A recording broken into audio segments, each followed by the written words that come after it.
नमस्कार, आप देख रहे हैं एमबी न्यूज और मैं हूं आपके साथ विजयलक्ष्मी। बिहार में विधानसभा चुनाव है और सभी पार्टियों ने चुनाव प्रचार में अपनी पूरी ताकत झोंक दी है।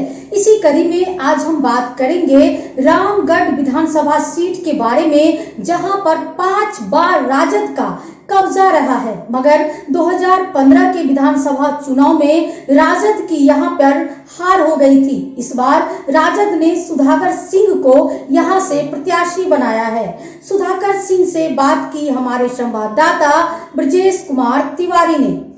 विधायक जी, आपने जो अभी तक प्रचार किया है, आपको जनता कितना प्यार और सलाह दे रही है? सभी लोगों को नमस्कार है मेरा। आप देखे होंगे हमारी लगातार जनसभाएं चल रही थी रामगढ़ विधानसभा में। आदरणीय तेजस्वी यादव जी की भी एक सभा हुई, प्रदेश अध्यक्ष जी की भी सभा हुई, कांग्रेस पार्टी के भी वरिष्ठ हमारे नेता आए थे हमारे बीच में। जिस संख्या में हमारे इलाके के लोग जनसभाओं में उपस्थित हो रहे थे, जाहिर सी बात है कि बहुत लोगों का प्यार स्नेह के चलते आशीर्वाद के देने के लिए हम लोग की सभाओं में काफ़ी लोग आए। ये आपने देखा होगा लगातार इस बात। विधायक जी, अगर आप जीत जाते हैं तो सरकार आपकी बनती है, तो आप उसमें क्या रहेंगे? जब भी समाजवादियों की सरकार बनी है बिहार में, उसमें रामगढ़ के जनप्रतिनिधि की बड़ी हैसियत हमेशा रही है, प्रभाव रहा है। और सबसे ज़्यादा अगर रामगढ़ और कैमूर को हिस्सा भी मिला है तो वह राष्ट्रीय जनता दल या हमारी जो पूर्ववर्ती जनता पार्टी की सरकारें थी उसी दौर में हम लोगों को मिला है। यह सभी लोग जानते हैं और आगे भी यह व्यवस्था कायम रहेगा। विधायक, जब आप जीत जाते हैं तो जनता के लिए क्या मैसेज होगा? सबसे बड़ा मैसेज है मेरे जीतने का होगा कि भ्रष्टाचार पे, जिस मुद्दे पर हम लोग चुनाव लड़ रहे हैं, कि भ्रष्टाचार पे अंकुश होगा। दूसरा सवाल है कि हम रोजगार के सवाल पर जो लगातार हमने दिल्ली विश्वविद्यालय से आने के बाद हमने काम शुरू किया था, सही है कि राष्ट्रीय जनता दल का कार्यकाल का अंतिम समय में हम लोग वापस पढ़ के आए थे, वो गति धीमी नहीं हो गई, बंद कर दी गई नीतीश कुमार के साथ। हम लोग उस प्रक्रिया को पुनर्जीवित करेंगे और रोजगार के सवाल पे बड़े स्तर पे फिर हम काम शुरू करेंगे।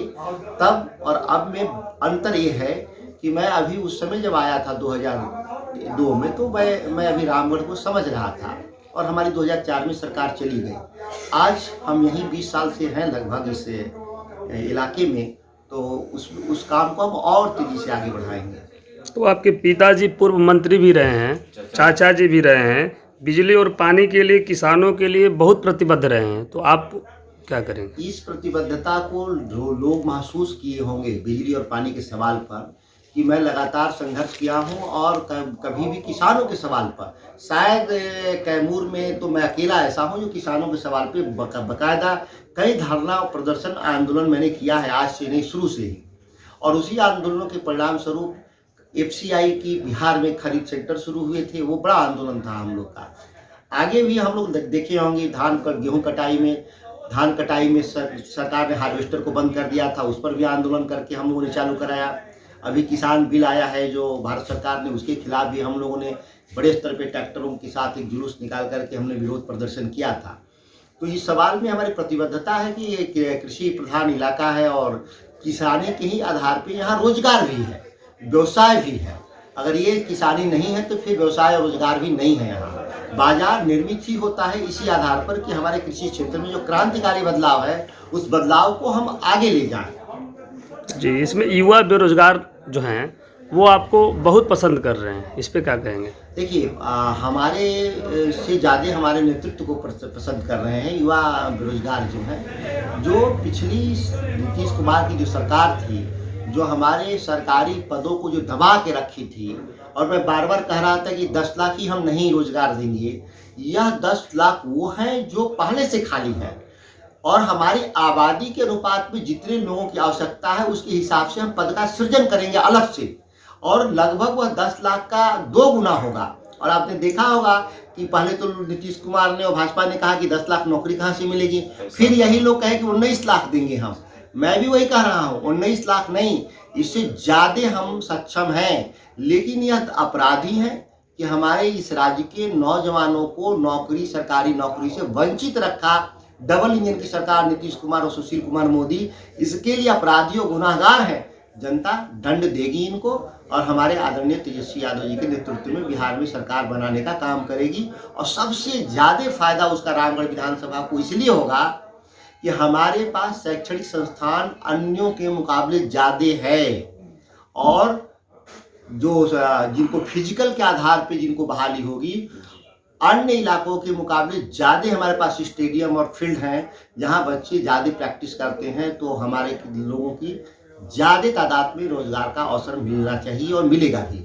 लगता है कि आपकी सरकार जब बनेगी तो बेरोजगारों को रोजगार मिलेगा? निश्चित रोजगार मिलेगा और स्वरोजगार के स्तर पे भी हम लोग बड़े स्तर पे काम करेंगे फूड प्रोसेसिंग के क्षेत्र में, जिसकी शुरुआत हम लोगों ने किया तो लोगों को विश्वास नहीं था कि बिहार में भी राइस मिल लग सकते हैं, चल सकते हैं, मुनाफा दे सकते हैं। यह चीज़ों को हमने साबित किया था और इस काम को हम लोग आगे बढ़ाएंगे। कि मैं लगातार संघर्ष किया हूं और कभी भी किसानों के सवाल पर, शायद कैमूर में तो मैं अकेला ऐसा हूं जो किसानों के सवाल पे बाकायदा कई धरना और प्रदर्शन आंदोलन मैंने किया है, आज से नहीं शुरू से ही। और उसी आंदोलनों के परिणाम स्वरूप FCI की बिहार में खरीद सेंटर शुरू हुए थे, वो बड़ा आंदोलन था हम लोग का।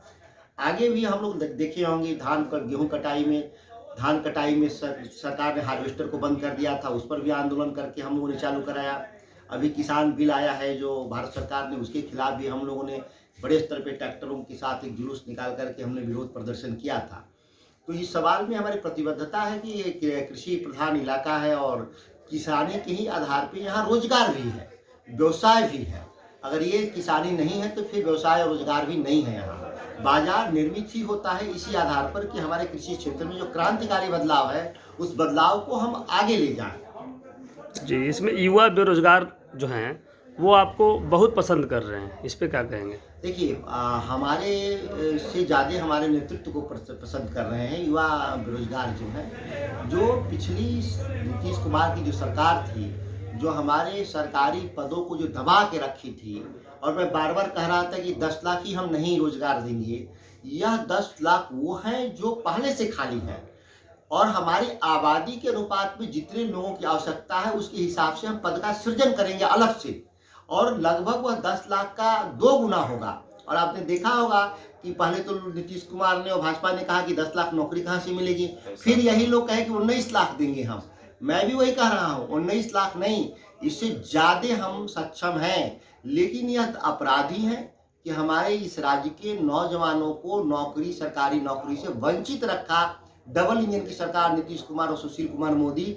इसके लिए अपराधियों, गुनाहगार हैं, जनता दंड देगी इनको और हमारे आदरणीय तेजस्वी यादव जी के नेतृत्व में बिहार में सरकार बनाने का काम करेगी। और सबसे ज़्यादा फायदा उसका रामगढ़ विधानसभा को इसलिए होगा कि हमारे पास शैक्षणिक संस्थान अन्यों के मुकाबले ज़्यादा है और जो जिनको फिजिकल के आधार पे जिनको बहाली होगी, अन्य इलाकों के मुकाबले ज़्यादा हमारे पास स्टेडियम और फील्ड हैं जहां बच्चे ज़्यादा प्रैक्टिस करते हैं। तो हमारे लोगों की ज़्यादा तादाद में रोजगार का अवसर मिलना चाहिए और मिलेगा भी।